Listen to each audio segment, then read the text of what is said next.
तेनालीराम हर बार अपने दिमाग का इस्तेमाल करके ऐसा कुछ करते थे कि विजयनगर के महाराज कृष्णदेव दंग रह जाते थे। इस बार उन्होंने एक तरकीब से राजा को अपने फैसले पर दोबारा विचार करने को मजबूर कर दिया। हुआ यूं कि एक बार राजा कृष्णदेव किसी काम के चलते कश्मीर चले गए। वहां उन्हें एक सुनहरे रंग का खिलने वाला फूल दिखा। वो फूल महाराज को इतना पसंद आया कि वो अपने राज्य विजयनगर लौटते समय उसका एक पौधा अपने साथ लेकर आ गए। महल पहुंचते ही उन्होंने माली को बुलाया। माली के आते ही महाराज ने उससे कहा, देखो, इस पौधे को हमारे बगीचे में ऐसी जगह लगाना कि मैं इसे अपने कमरे से रोज देख सकूं। इसमें सुनहरे रंग के फूल खिलेंगे जो मुझे काफी पसंद हैं। इस पौधे का काफी ख्याल रखना। अगर इसे कुछ भी हुआ तो तुम्हें प्राण दंड भी मिल सकता है। ने सिर हिलाते हुए राजा से पौधा लिया और उनके कमरे से दिखने वाली जगह में उसे लगा दिया। दिन रात माली उस फूल का खूब ख्याल रखता था। दिन जैसे ही बीतते गए उसमें सुनहरे फूल खिलने लगे। रोज राजा उठते ही सबसे पहले उसे देखते और फिर दरबार जाते थे। अगर किसी दिन राजा को महल से बाहर जाना पड़ता था तो उस फूल को न देख पाने के कारण उनका मन दुखी हो जाता था। एक दिन जब राजा सुबह उस फूल को देखने के लिए अपनी खिड़की पर आए तो उन्हें वो फूल दिखा ही नहीं। तभी उन्होंने माली को बुलवाया। महाराज ने माली से पूछा, वो पौधा कहाँ गया? मुझे उसके फूल क्यों दिख नहीं रहे हैं? जवाब में माली ने कहा, साहब, उसे कल शाम को मेरी बकरी खा गई। इस बात को सुनते ही उनका गुस्सा सातवें आसमान पर पहुंच गया। उन्होंने सीधे राजमाली को 2 दिन बाद मौत की सजा सुनाने का आदेश दे दिया। तभी वहां सैनिक आए और उसे जेल में डाल दिया। माली की पत्नी को जैसे ही इस बारे में पता चला वो दरबार में राजा से फरियाद करने पहुंची। गुस्से में महाराज ने उसकी एक बात न सुनी। रोते रोते वो दरबार से जाने लगी। तभी एक व्यक्ति ने उसे तेनालीराम से मिलने की सलाह दी।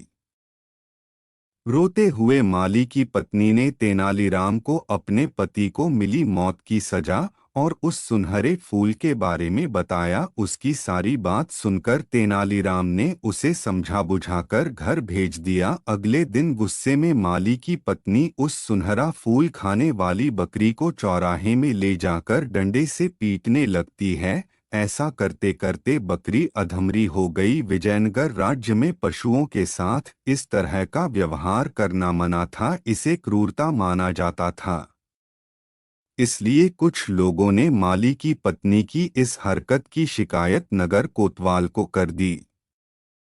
सारा मामला जानने के बाद नगर कोतवाल के सिपाहियों को पता चला कि यह सब माली को मिले दंड की वजह से वो गुस्से में कर रही है। यह जानते ही सिपाही इस मामले को दरबार में लेकर गए। महाराज कृष्णराज ने पूछा कि तुम एक जानवर के साथ इतना बुरा व्यवहार कैसे कर सकती हो? ऐसी बकरी जिसके कारण मेरा पूरा घर उजड़ने वाला है। मैं विधवा होने वाली हूँ और मेरे बच्चे अनाथ होने वाले हैं।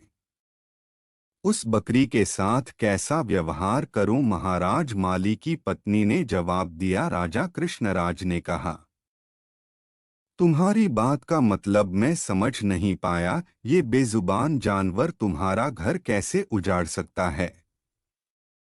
उसने बताया, साहब, ये वही बकरी है जिसने आपके सुनहरे पौधे को खा लिया था। इसकी वजह से आपने मेरे पति को मौत की सजा सुना दी है। गलती तो इस बकरी की थी, लेकिन सजा मेरे पति को मिल रही है। सजा असल में इस बकरी को मिलनी चाहिए, इसलिए मैं इसे डंडे से पीट रही थी। अब महाराज को यह बात समझ आई कि गलती माली की नहीं बल्कि बकरी की थी। यह समझते ही उन्होंने माली की पत्नी से पूछा कि तुम्हारे पास इतनी बुद्धि कैसे आई कि इस तरह से मेरी गलती के बारे में समझा सको? उसने कहा कि महाराज, मुझे रोने के अलावा कुछ भी नहीं सूझ रहा था। यह सब मुझे पंडित तेनालीराम जी ने समझाया है। एक बार फिर राजा कृष्णराय को तेनालीराम पर गर्व महसूस हुआ और उन्होंने कहा कि तेनालीराम, तुमने मुझे एक बार फिर बड़ी गलती करने से रोक दिया। यह कहते ही महाराज ने माली का मृत्यु दंड का फैसला वापस लेते हुए उसे जेल से रिहा करने का आदेश दिया। साथ ही तेनालीराम को उनकी बुद्धि के लिए 50,000 स्वर्ण मुद्राएं उपहार के रूप में दी।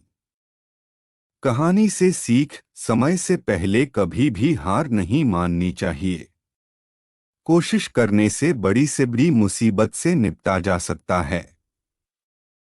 वीडियो अच्छा लगा तो प्लीज़ सब्सक्राइब करें।